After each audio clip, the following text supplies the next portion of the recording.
E aí, gente, vamos lá. Bom dia, boa tarde, boa noite a todos. Tá dando continuidade aí mais uma videoaula. Hoje com uma novidade, eu vou tentar gravar com o microfone para poupar a voz e tentar melhorar o áudio aí para vocês, tá bom? Deixa eu começar falando aqui uma novidade. O que aconteceu, gente? Eu recebi alguns do WhatsApp de algumas pessoas me perguntando assim: professor, poxa, legal, estou adorando sua videoaula aí, você vai dar aula de departamento pessoal também? Você dá aula de departamento pessoal? Então deixa eu explicar para as pessoas. Na realidade, o curso de cálculo, esse curso aqui completo de cálculo trabalhista, ele engloba departamento pessoal. Porque o departamento, o cálculo é lá no final do departamento pessoal. Para você ser um bom calculista, você tem que ter, na realidade, um bom domínio de departamento pessoal. Então, esse videoaula já engloba departamento pessoal.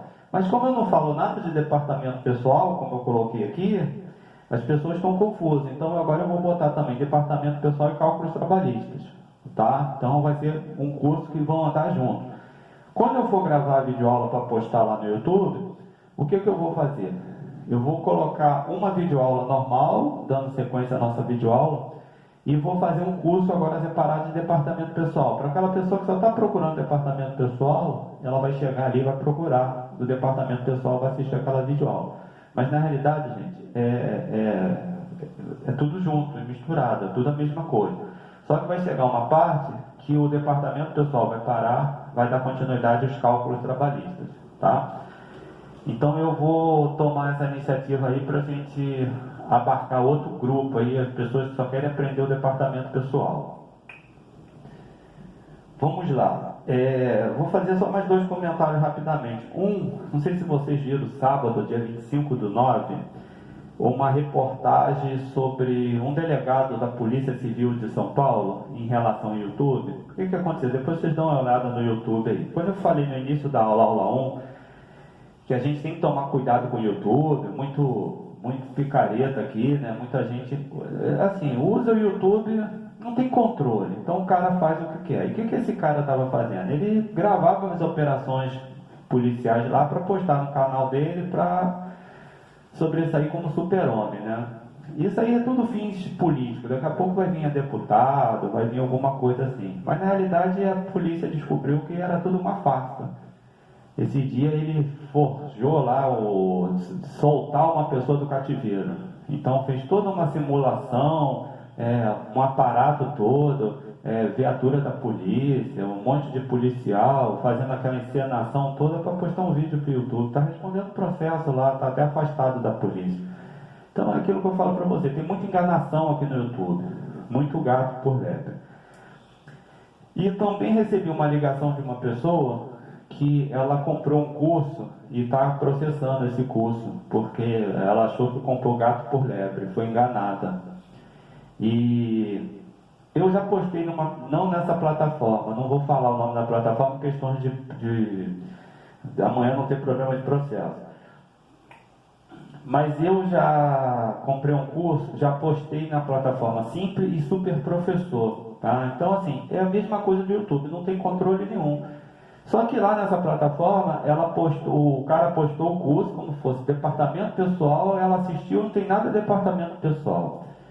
E ela se sentiu lesada, quer o dinheiro de volta, eles não querem devolver, porque falaram que ela assistiu o curso. Ela disse que assistiu o curso porque ela achou que ela ficou esperando ter alguma coisa de departamento pessoal e não teve. Então o que acontece? Ela está processando lá o curso, a plataforma que a pessoa botou. Como funcionam essas plataformas? Igual ao YouTube, não tem controle nenhum. Qualquer um grava um curso, coloca esse curso lá na plataforma e pronto. Então os caras não querem ser. Eu fui olhar o currículo do cara, a propaganda dele do YouTube, o cara é técnico em informática. Ele é técnico em informática e está dando aula de departamento pessoal, para vocês verificarem aí, técnico em informática, tá? Nem departamento pessoal ele trabalha. E achei estranho que na propaganda dele bota lá técnico em informática. Só que ele fala no momento da fala dele que ele tem um escritório de contabilidade. Então é estranho, né? Isso acontece por quê? Isso são essas pessoas que trabalham em essas empresas de consultoria, de sistemas para contador. O cara aprende, ele aprende ali por osmose, aprende na prática como é que faz, ó, bota aqui, faz ali. Então você sabe fazer. É igual o cara da Lan House que sabe preencher um formulário de imposto de renda. Ele sabe onde clica, onde preenche, o que bota, onde marca. Ele sabe fazer. Agora, por que está fazendo aquilo ali, ele não sabe. Então, esse é o perigo que a gente corre hoje aí dessas plataformas. Não tem controle, cada um faz o que quer, aí vai dar essa confusão aí que dá, e a menina se sentiu lesada, está agradecendo muito de eu estar postando essas videoaulas, que vai colaborar lá com o conhecimento dela. Mas vamos lá. Hoje a aula é um pouco curta, tá, gente? Eu só quero passar uma informação para vocês. Vamos relembrar. Olha, a aula é curta, mas a gente começou agora praticamente a parte prática. Nós vamos começar aquela parte do departamento pessoal mesmo, tá? Vamos começar onde tudo começa. Vamos começar pelo começo. Vamos relembrar que nós estudamos na aula 7. Na aula 7 nós falamos sobre hierarquia das leis, não falamos? E fizemos uma imersão na Constituição Federal e na CLT. Então mostrei para vocês o que é a Constituição Federal, o que é a CLT.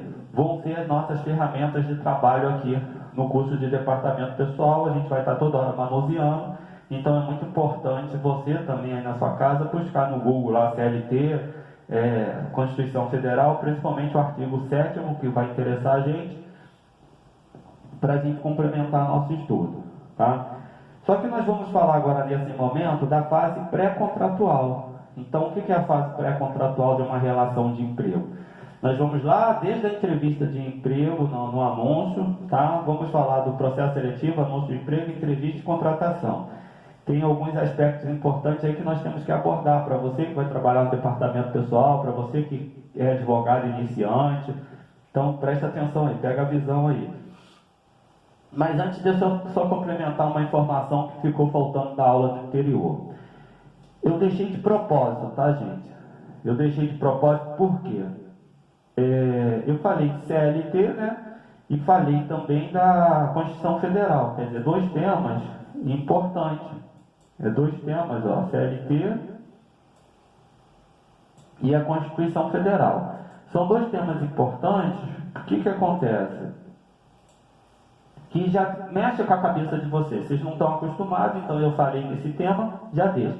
E eu deixei de comentar esse aqui, que está marcado de vermelho, ó, súmulas e OJs. Aí você deve ter falado assim, pô, o professor mandou a gente dar uma olhada na súmula e OJ. O que é súmulas e OJs? Onde eu vejo isso? Tá? Onde eu vou procurar isso? Como é que funciona essas súmulas? A Constituição eu entendi, a CLT também. E as súmulas e OJs? Então vamos lá para vocês entenderem. Primeiro eu vou fazer a leitura, tá? E essa informação aqui, ó, origem, a internet, peguei no site da internet, então vou fazer a leitura para vocês, ó. No direito brasileiro, chama-se súmula um verbete que registra a interpretação pacífica e majoritária. Ó, esse tema aqui é importante, ó, majoritária. Adotada por um tribunal a respeito de um tema específico. Então, ó, a interpretação majoritária de um tema específico, a partir do julgamento de diversos casos análogos, com a dupla finalidade de tornar pública a jurisprudência para a sociedade, bem como promover a uniformidade entre as decisões. Então, isso é uma súmula, gente. Eu vou explicar abaixo, já como é que funciona, mas deixa eu botar agora para vocês a OJ. A OJ é a mesma coisa, ó. Como o próprio nome diz, é uma orientação jurisprudencial, ou OJ. É uma orientação editada pelos tribunais do trabalho a fim de uniformizar os julgamentos da matéria com o mesmo tema. Então você vê, é a mesma coisa da súmula. A orientação jurisprudencial é fruto do julgamento reiterado de um mesmo assunto, julgamento reiterado de um mesmo assunto, que após discussões nas sessões de julgamento dos tribunais, é compelido em um enunciado e publicado para conhecimento da sociedade e orientação dos demais magistrados, ou seja, a OJ representa uma linha de pensamento do tribunal acerca de um tema específico.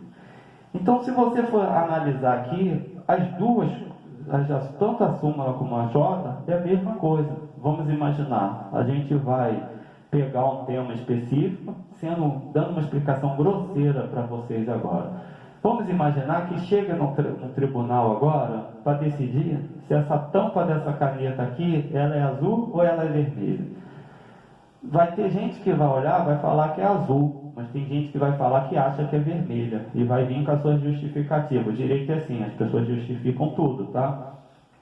Fundamento, é fundamentação, tá? Então, o que vai decidir? O que o tribunal vai decidir? Vamos imaginar que tem um monte de julgamentos desses. Todo mundo acha que a tampa é azul, aí o outro, a minha tampa é azul. Todo mundo entra na justiça para ver se a tampa da caneta é azul ou vermelha. E os juízes vão decidindo, é azul, azul. O outro fala é vermelho, aí é azul, azul.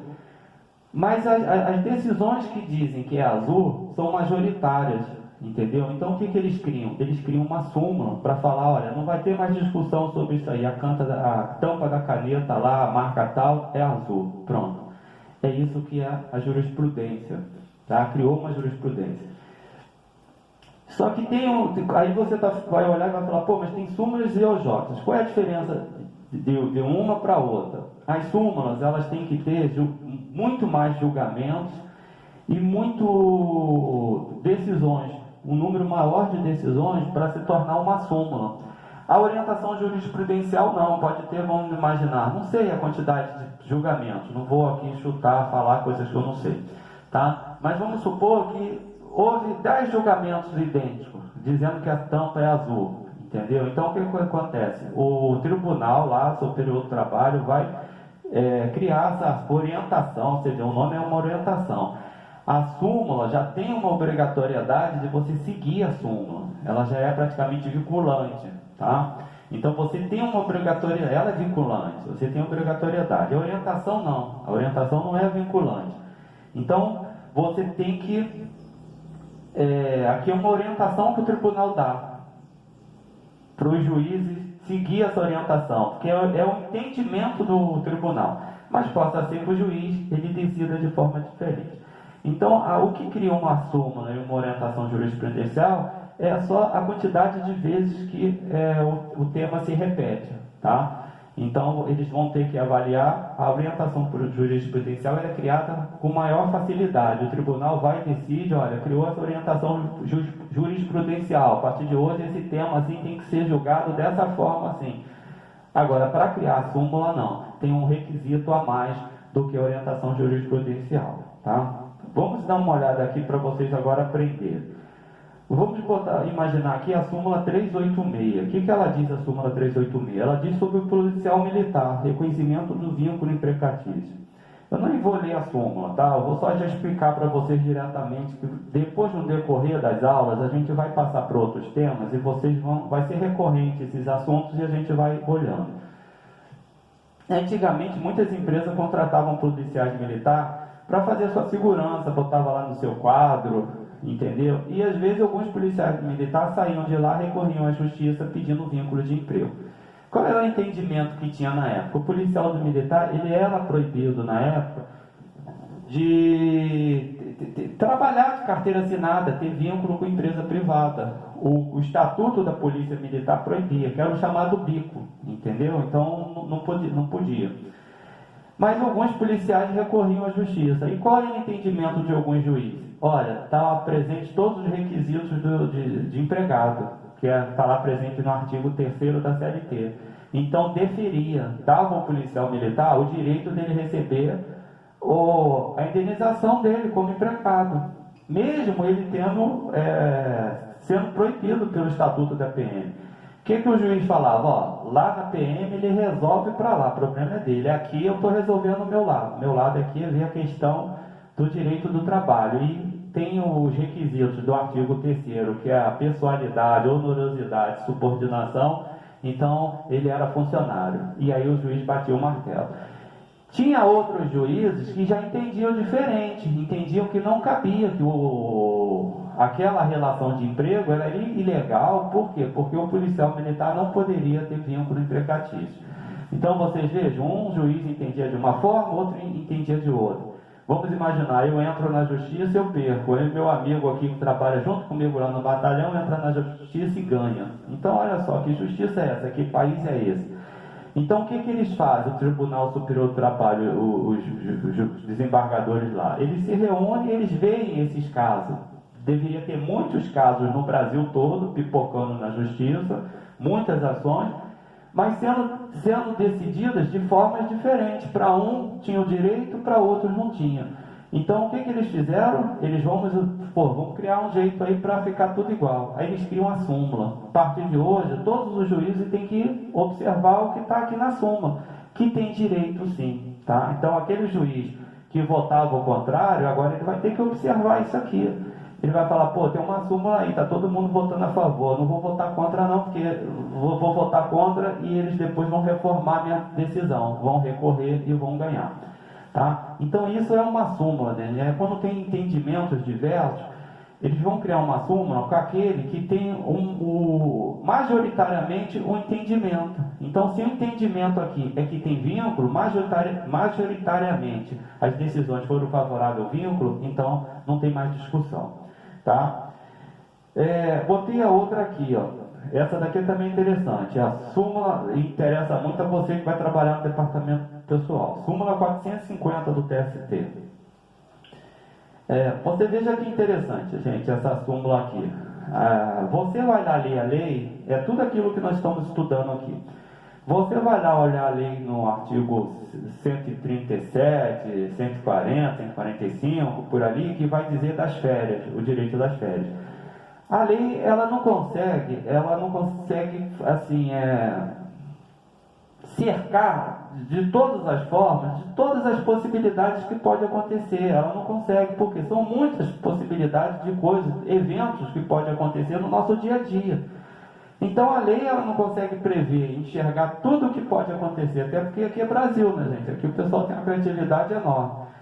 Então, o que o cara faz? O cara tá lá, o empregado, ele entrou no 1º de janeiro de 2020. Quando chega 1º de janeiro de 2021, ele tem 1 ano de empresa. Ele cumpriu o quê? O período aquisitivo das férias. Ele já tem direito a tirar férias. Só que a empresa tem mais 1 ano para dar essas férias para ele. Então, a empresa vai ter de 1º de janeiro de 2021 até 31/12 de 2021 colocar o cidadão de férias. Mas chega em dezembro, a empresa não conseguiu botar o cara de férias e o cara do departamento pessoal avisa o dono da empresa lá, olha, tem que botar fulano de férias, senão essas férias dele vão dobrar. Aí o cara não tem dinheiro para pagar as férias dele. Aí que o cara fala, ó, bota ele de férias, ano que vem a gente paga as férias dele. Entenderam? Aí o cara entrava de férias, mas ele não recebia o salário dele. Então o que começou a acontecer? Começou a acontecer vários casos desses na justiça. O cara fazia essa artimanha para quê? Para poder sair da condição, da punição de pagar as férias em dobro. E se você for lá ler a lei não diz isso. Não tem nada prevendo se der as férias e não pagar, que as férias são dobradas. Porque a princípio, o cara que leu a lei lá, ele interpretou o seguinte, ó, se eu botar de férias, eu tô fora de pagar a multa. Tá? Só que o cara bota de férias, mas não paga. Então, devido a várias ações na justiça, o que o tribunal decidiu? Que é devido às férias em dobro. Você tem que dar as férias completas. Até porque as férias, o cara quer o dinheiro para quê? Para ele viajar, descansar com a família, ir no cinema. Duro, o que o cara vai fazer nas férias duro? Vai ficar em casa. Então não é férias, é um castigo. É melhor às vezes o cara está trabalhando, né? Mas as empresas utilizavam essa artimanha para fugir da multa, tá? De pagar férias em dobro. Então o tribunal foi lá e decidiu dessa forma. Então hoje não tem mais. Se você tem dúvida aí na sua empresa, o que você vai fazer? É aquilo que eu expliquei lá atrás. Você vai ler lá na Constituição Federal, vai ver que o sujeito tem direito às férias. Você vai lá na CLT, aí você leu lá na CLT. Chegou na CLT, você vê lá as informações. Mas não tem nada dizendo isso aqui. Aonde você vai encontrar isso? Lá nas súmulas OJs. Então são 3 ferramentas de trabalho que você tem que estar na sua bancada de trabalho aí, para você ser um bom profissional do departamento pessoal. Caso contrário, você vai ter problema, porque você vai falar assim, pô, mas eu fiz tudo certinho como manda a lei. Aqui, fiz tudo certinho, ó, o juiz bateu aqui o martelo contrário. Por quê? Porque às vezes você não leu uma súmula lá, entendeu? Você vai ler lá no estatuto da Polícia Militar, vai falar para o seu patrão assim, não, pode contratar PM aqui, ó, eles são até proibidos de trabalhar, a gente não precisa assinar a carteira não, senão a gente vai prejudicar ele lá. Só que hoje não pode, por quê? Porque o judiciário já está reconhecendo um vínculo de emprego. Então são esses os cuidados que você tem que ter, e às vezes você acontece problemas e você não sabe de onde vem o problema. Está aqui, tá? E esse site aqui onde vocês vão baixar essas súmulas e aljotas. Esse site aqui, ele vai te dar um caderno em PDF de 40 a 50 páginas com todas. São as 500 súmulas, 600, tá, gente? Algumas não perderam a validade com a reforma trabalhista, mas lá vem dizendo. Mas é bem interessante. Eu aconselho vocês baixarem lá e deixar isso como ferramenta de trabalho em cima da mesa de vocês aí, junto de repente com uma CLT, tá? Vamos lá, vamos partir agora para o início de tudo. Em que momento inicia essa relação de emprego, gente? Essa informação é importante, porque tem muita gente que trabalha no departamento pessoal, acredita, acha que a relação de emprego, tá, ela só começa lá quando o cara assina um contrato de trabalho, entrega o exame admissional e assina um contrato de trabalho. Mas se engana, tá? Vamos ver onde começa. Eu criei uma empresa fictícia aqui, chamada Eprajá Transporte de Cargas. Vamos imaginar que essa empresa está buscando, para completar o seu quadro de funcionário, essas atividades aí, tá? Recepcionista, auxiliar de serviços gerais, motociclista, vendedor, auxiliar de serviço administrativo e gerente. Então, o que a empresa faz? Ela manda lá para o RH. Ela manda lá para o RH começar as tratativas e contratar esses colaboradores. Gente, vejam só, eu botei até aqui tudo de preto, o RH, porque, olha só, o RH é isso tudo aqui, tá, gente? É isso tudo aqui, ó. É o recrutamento, seleção, treinamento, desenvolvimento, cargos e salários, saúde, segurança, tudo isso aqui está dentro do RH, tá? Tudo isso aqui, ó, está aqui dentro. O RH é um departamento só, que se divide nessas partes menores. Então, vocês vejam, o departamento pessoal é um aqui de dentro do RH, tá? Ele está atrelado ao RH. O RH cuida de toda essa parte humana. É óbvio que isso aqui é uma estrutura de uma empresa grande, tá? Não é uma estrutura de uma empresa pequena. Nem toda empresa tem estrutura. As empresas médias, normalmente, treinamento e desenvolvimento estão aqui dentro do recrutamento e seleção. O departamento pessoal está aqui dentro. O cargos e salários, saúde, segurança e trabalho estão aqui dentro do departamento pessoal. Então, tem empresas médias vão ter só duas estruturas, departamento pessoal e recrutamento e seleção. Em empresas pequenas não tem estrutura nenhuma, está tudo aqui dentro. O cara que se vira nos 30 aí para fazer tudo, tá? Normalmente quem faz o recrutamento e seleção é o dono da empresa, tá? Então, você tem que prestar atenção no tipo de empresa que você vai trabalhar. Mas o que acontece?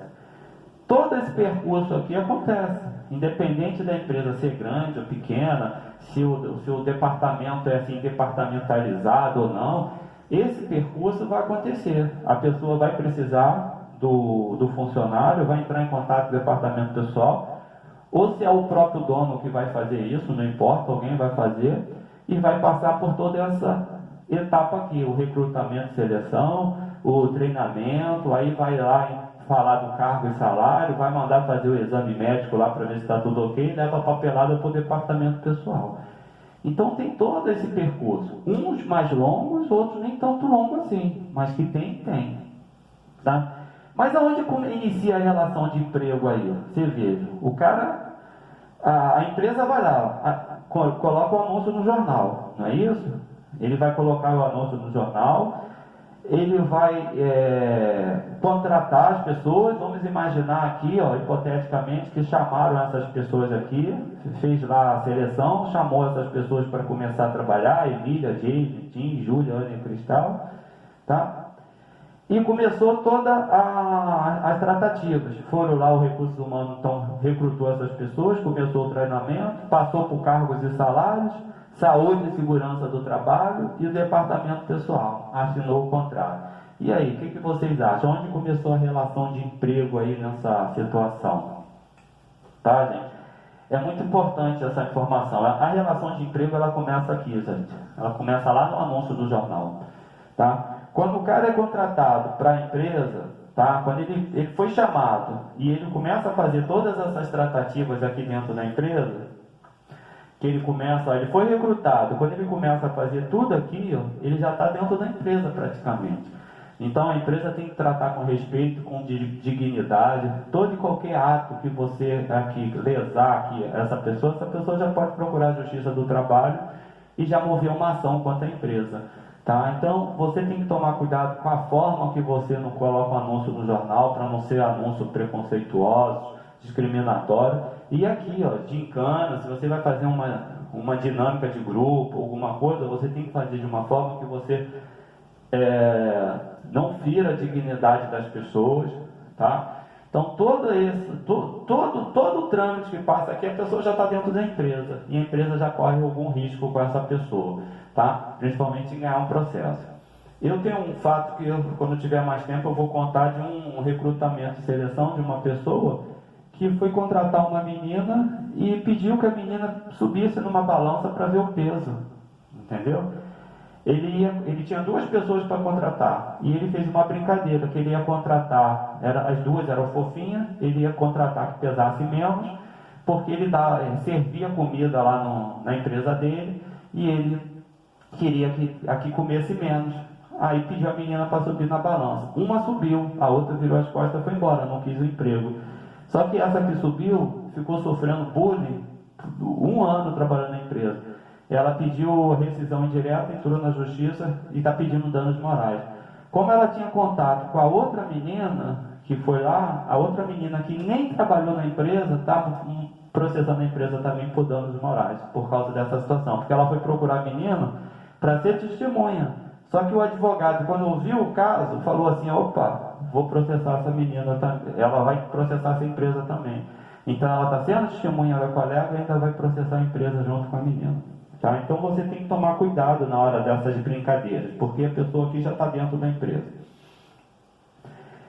Então, pessoal, é isso. Quem trabalha no recursos humanos, muita atenção. Vamos dar continuidade aqui para vocês verem. A relação de emprego começa aqui, no processo seletivo, também chamada de fase pré-processo contratual. Eu estou falando processual, estou ligado a processo, mas é pré-contratual.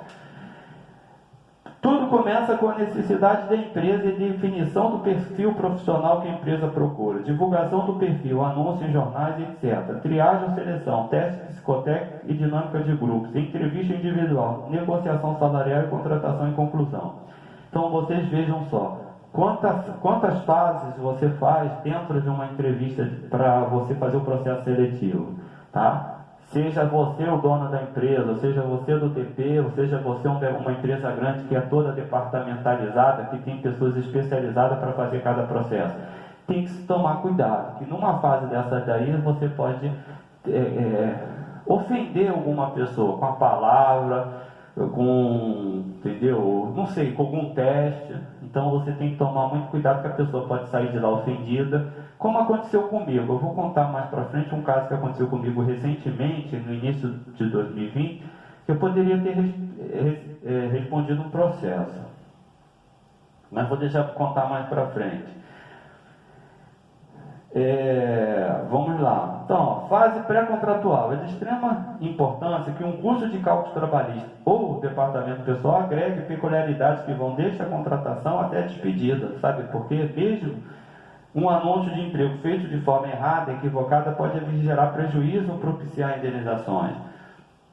Todo anúncio traz suas exigências, como necessidade de experiência ou não, diferenciais, como determinados cursos ou preferências. Entretanto, não raros encontramos anúncios de emprego que são totalmente abusivos e discriminatórios, realizando exigências que ferem os princípios básicos da igualdade e respeito aos próximos. Então, aqui, vou ter alguns exemplos. Exigir faixa etária, idade entre 20 e 30 anos, exigir da mulher prova de esterilidade. São anúncios de emprego eivado de vício. Não pode exigir certidões de trabalho negativa, teste de gravidez. Tá?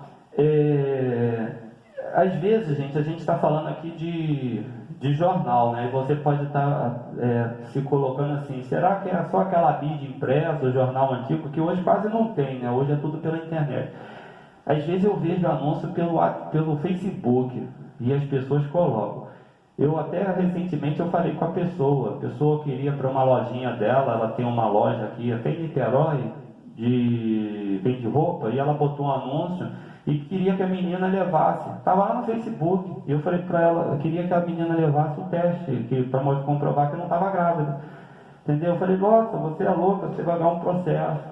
Entendeu? Ah, mas eu estou na minha página no Facebook, não estou no jornal. Quer dizer, alguém já orientou ela, algum contador, alguma pessoa, que no Facebook não tem nada a ver, isso aí é lá no jornal. Então não, você pode ir lá no Facebook, tendo aquela foto ali, a pessoa tirou a foto ali, pediu o teste de gravidez, você pode ter problemas amanhã. Tá? A pessoa pode até entrar, fazer o teste, entrar, trabalhar, e amanhã vai pedir danos morais, porque se sentiu constrangida, sofreu constrangimento com essa situação. Tá? Então, é por isso eu vou parar por aqui hoje, tá, pessoal? Na próxima aula nós vamos falar da rotina já de admissão, entrega de documentos, exame médico, declaração de empregos concomitantes. Por que é importante ter essa declaração de emprego concomitante que muitas empresas não pedem? Filhos, tá? Salário família, assinatura do contrato de trabalho. Tá? Eu falei para vocês que a aula hoje seria mais curta, mas deixa eu só passar uma coisa para vocês, já que eu vi que a aula foi curtinha, está dentro do tema. Eu vou passar aqui uma coisa que eu falei para vocês, que eu cometi um erro esses dias, que poderia ter me dado um problema. O que aconteceu? Eu recebi uma ligação, um WhatsApp, para fazer um cálculo de uma pessoa. Tá? E eu falei, WhatsApp comercial. Tá? Aí eu falei, tá, faço sim, pois não. E era uma mulher. E quando a foto, que eu olhei a foto da pessoa, era uma mulher deitada numa cama de calcinha, entendeu? E eu achei aquilo estranho, eu não tenho intimidade para ninguém mandar foto assim, falar comigo assim, não conheço ninguém assim, mas como era no WhatsApp comercial, eu tive que tratar da forma que eu trato todo mundo. Que as primeiras conversas são automáticas, entendeu? O próprio WhatsApp vai conversando, a pessoa fala oi, já chega lá as documentações que eu preciso. E aí eu fui conversar com a pessoa, conversei numa boa, falei, vi o que ela queria, e eu olhei o nome dela, Luciana, tratei pelo nome, senhora Luciana, só que na hora de enviar o documento, o nome da pessoa era Luciano. Aí eu fiquei confuso, aí eu assim, como que você vai tratar agora? Aí eu mais ou menos caiu a ficha, entendi, mas como que a pessoa quer ser tratada? Olha o meu erro, eu tinha que na hora parar e pensar assim, eu estou diante de uma situação diferente, entendeu? Então, eu vou chamar como? De Luciano ou Luciano? Eu tinha que parar e falar assim, como que a senhora gostaria de ser chamada? Luciano ou Luciana? E eu não fiz isso. Quando eu recebi o Luciano, eu tive que ligar para ele, e eu liguei e falou, o seu Luciano, bom dia. Aí ele falou para mim, é Luciana. Eu falei, desculpa, tá, é Luciana, tá. E no meio da conversa eu chamei de Luciano novamente. Ele, olha, é Luciana, tá.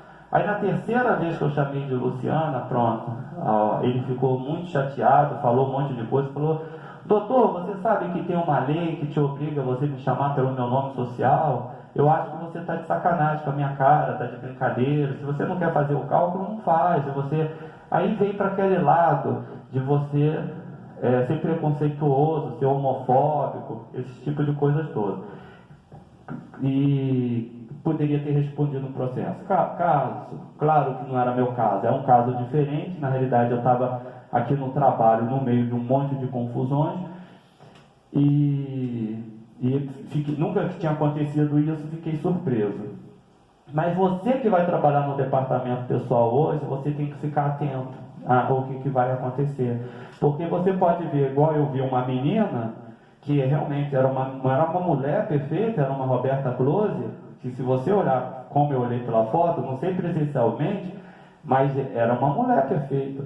Imagine você estar na hora de uma entrevista, chega uma mulher perfeita daquela na sua frente, quando você pega o nome é João. E aí? Então a sua reação nesse momento já pode configurar o seu trejeito, o susto que você leva, alguma coisa que você comenta, uma risada que você dá, já pode levar que você é o preconceituoso. De repente isso nem vai ser provado na justiça, mas imagina uma empresa grande, o escândalo que isso dá, vai para a rede social, um comentário, até você provar, então é melhor você evitar. Então você, na hora de fazer uma entrevista de emprego, eu acho que as empresas hoje elas já colocam nas fichas lá, como que a senhora, o candidato gostaria de ser chamado. Se ele é João, quer ser chamado de Maria, chama de Maria. Se ele é Maria, quer ser chamado de João, chama de João. Tem que respeitar a dignidade da pessoa humana, respeitar as pessoas. Eles querem ser chamados assim, vamos tratar assim. Nós que temos que se acostumar. Eles não são diferentes. Diferentes somos nós que éramos quadrados.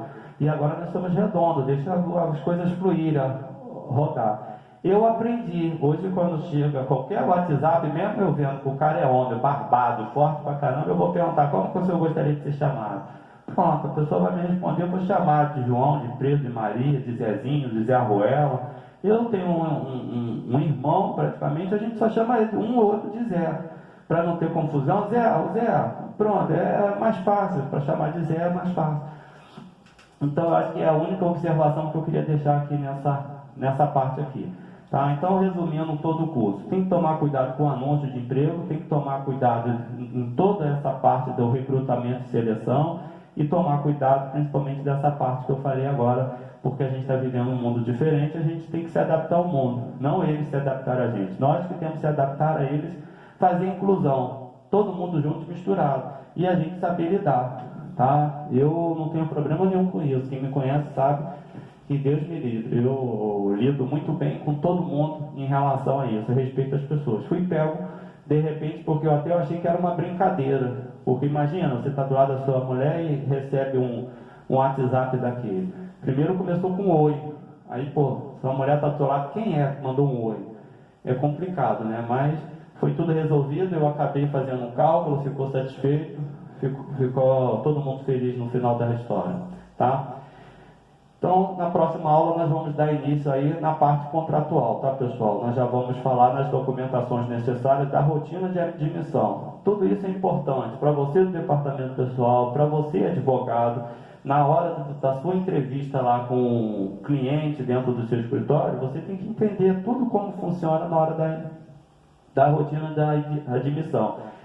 Principalmente nas mudanças que nós ocorreram agora com a lei da liberdade econômica, que alterou alguns artigos da CLT e trouxe a carteira digital. Tá? Então vamos ver se a carteira digital de papel ainda vale ou não, a carteira digital.